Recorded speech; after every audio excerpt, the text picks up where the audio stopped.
Shalom, shalom. Giving honor and praise to the Creator and the Maker of heaven and earth.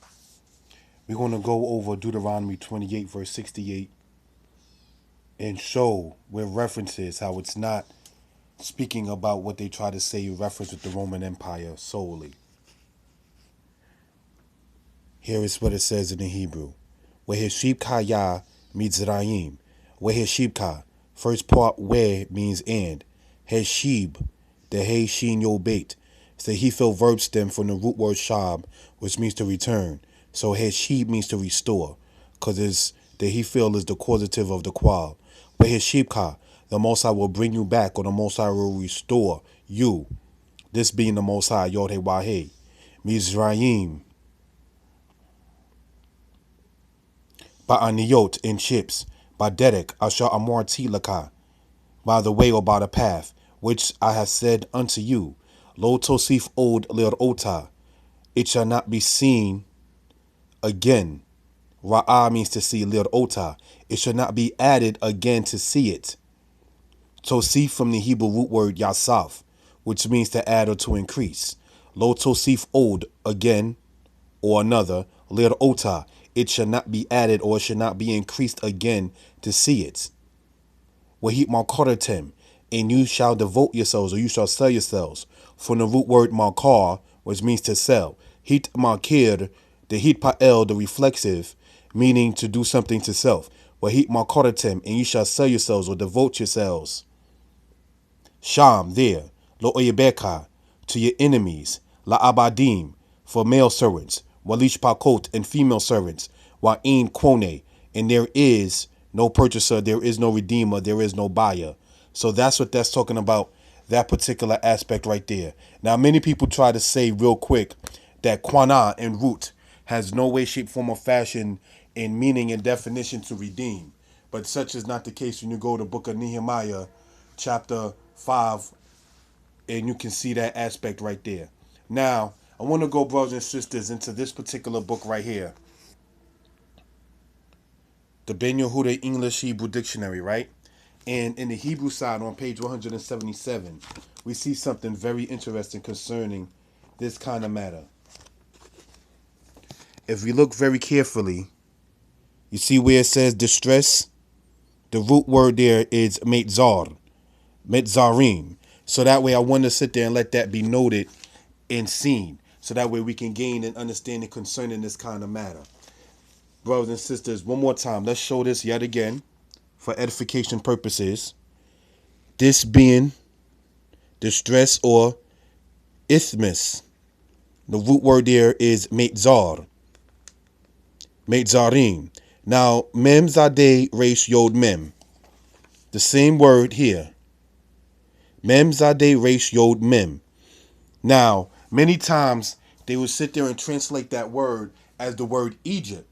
But we have to understand, brothers and sisters, that the children of Israel, when they was in captivity, they called that land that while they was under the oppression of the Egyptians, in which you call Dynasty 12 and Dynasty 13, or the Middle Kingdom of Egypt. You understand? So the Exodus itself in the ancient world happened in the 13th dynasty. That's another subject. But getting back into this particular point, we done seen that the word matzir or metzar means distress. Now, in Hebrew, brothers and sisters, for edification purposes, when you sit there, brothers and sisters, and see emphatically, Mizraim, mem zadeh resh yod mem, the ayim in Hebrew shows you something that's of doubled. For instance, ozen is ear and aznayim is ears, whereas sharir means muscle, sharirim is muscles, because there's more than two muscles. But anytime something is a dual plural in Hebrew, you have it to where the ayim is used. Girabayim means socks because you use it for your raglayim, which is your feet, because you have 2 feet. You understand? So let that be noted and understood. The proper Hebrew word for legs is not regel. The proper Hebrew word for leg is shok. Shin yod kuf. So we're going to get some Hebrew edification up in here. You understand? Blessed be the creator of heaven and earth. Mizraim means the distress is double, the double distress, right? Ba'aniyot, ba'derek, in ships. So we got to sit there and see who did this prophecy of Deuteronomy 28 come to pass about people being brought into a double distress in way of ships.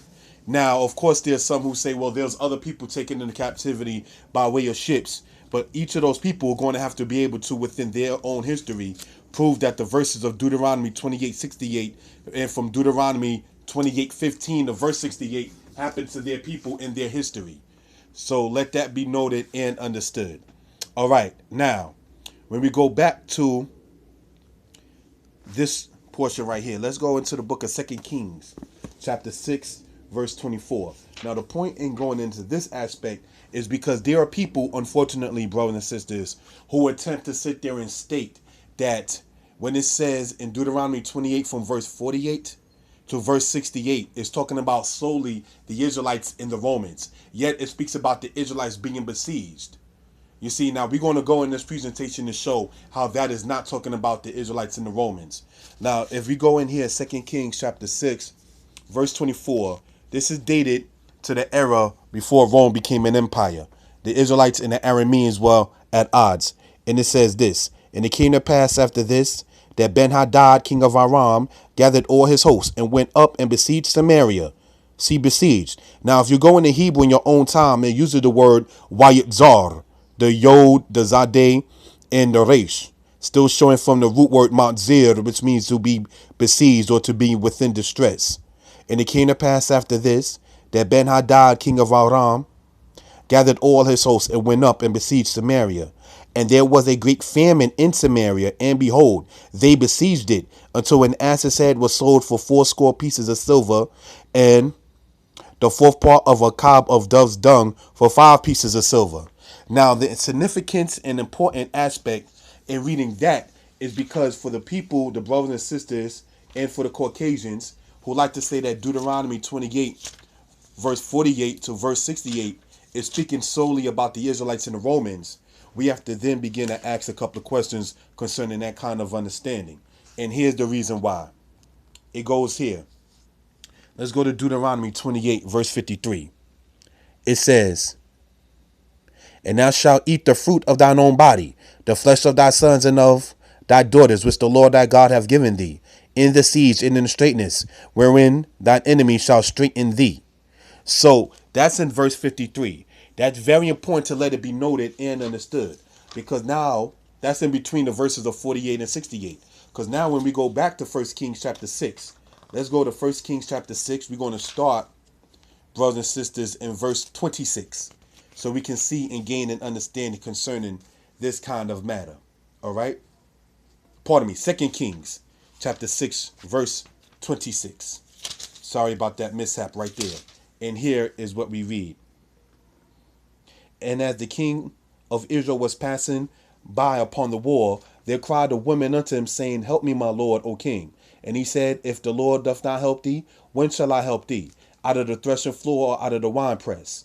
And the king said unto her, what aileth thee? And she answered, this woman said unto me, give thy son that we may eat him today, and we will eat my son tomorrow. Now I want to sit there and let this be seen. This is in verse 28. It says, and the king said unto her, what aileth thee? And she answered, this woman said unto me, give thy son that we may eat him today, and we will eat my son tomorrow. So we boiled my son and did eat him. And I said unto her the next day, give thy son that we may eat him. And she hath hid her son. So one of the things to let it be noted, that being right here in the book of 2 Kings chapter 6, if you were following along, brothers and sisters, and those who care to listen, you will see that it says that they were besieged and they were unfortunately doing an act of cannibalism in reference because they had nothing left them. So that's part of the prophecy that we see in Deuteronomy chapter 28, verse 53, which is in between the verses of 48 and 68. So when they try to sit there and state that the prophecy of Deuteronomy 28, verse 48 to 68 is speaking particularly only about the Israelites and the Romans, yet we see it coming to pass before Rome and Israel had contact with each other, something is wrong with their analogy and their explanation of Deuteronomy 28. So let that be noted and understood. Deuteronomy 28, if we will, verse 45, so we can gain an understanding concerning this kind of aspect. Okay? And it says in Deuteronomy 28, the 25th 5th verse. So that way we can sit there and see what's going on. The Lord will cause thee to be smitten before thine enemies. Thou shalt go out one way against them, and shalt flee 7 ways before them. And thou shalt be a horror unto all the kingdoms of the earth. And thy carcasses shall be food unto all the fowls of the air, and unto the beasts of the earth, and there shall be none to frighten them away. Now let's pay very close attention, if you will, to verse 45. It says the following: And all these curses shall come upon thee, and shall pursue thee and overtake thee, until thou be destroyed, because you did not hearken unto the voice of the Lord thy God, to keep his commandments and his statutes which he commanded thee. Now it gives you the reason why these curses were to come upon the children of Israel if they did not keep the laws, the statutes, and the commandments of the Most High. You understand? As we know, those who are familiar with the Bible and history, the Israelites broke the commandments of Yah. So therefore the curses came upon them, as we see in the book of Daniel, chapter 9, verse 11, where it says, all the curse that's written in the law of Moses have been poured upon us, even upon us Israel. That's in Daniel chapter 9, verse 11. That, once again, is still before the era of the Roman Empire and the Israelites having contact one with another. I like to show a reference concerning this kind of matter. I have a book here entitled The Bible is History by Ian Wilson. And on page 157 and on page 159, we see something very interesting. Sad, yet nonetheless interesting. It shows the Assyrians impaling people from the tribe of Judah. See, and this is dated to the time when the Assyrians came in the 8th century BCE. Okay, so that is one aspect. Then we see yet again here, this is what happened when the Assyrians attacked the city of Lachish, and the people being led into captivity, and the people being besieged by the Assyrians. So let that be noted and understood. This yet again is before the situation of what happened with Israel and the Roman Empire. I keep emphasizing on that for a reason. Now, let's go, if we will, into the same book on page 243. And we see yet another interesting aspect of what happened in history. This here was erected in the year 81 AD.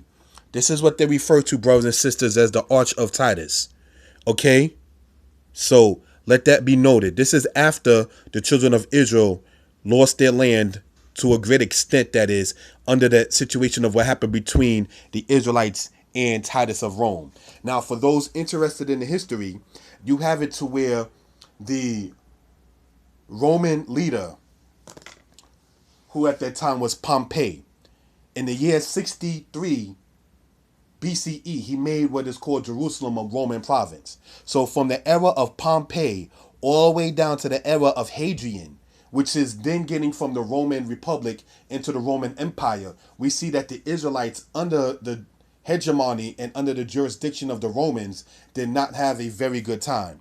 Now, getting back into Deuteronomy, the 28th chapter, we're going to go, brothers and sisters, into verse 68 yet again. Now, as most Israelites know, we teach, know, and understand that is speaking about what is commonly referred to as the Atlantic slave trade. And there will be other discussions concerning that kind of matter more in detail while we say such. But I like to go, if we will, to verse 64 and just show, blessed be the Most High, how it's not talking about the situation solely with the Israelites and the Romans. It says this: And the Lord shall scatter thee among all peoples, from one end of the earth even unto the other end of the earth. And there thou shalt serve other gods, which thou hast not known, thou nor thy fathers, even wood and stone. And among these nations thou shalt have no repose. Now let's pay attention to verse 65. And among these nations thou shalt have no repose. So now, for those people who like to say that Deuteronomy 28 verses 48 to verse 68 is speaking particularly only about the Israelites and the Romans, how can you sit there and say that when it says among these nations, right after we read the portion that said Israel will be scattered from one end of the earth to the other?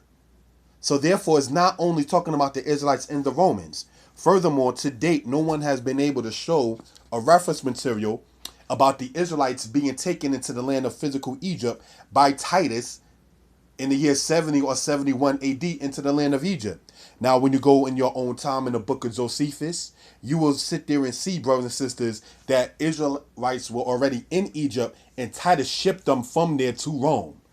Book of the Wars of the Jews, chapter 7, verse 1. We're going to conclude. Shalom.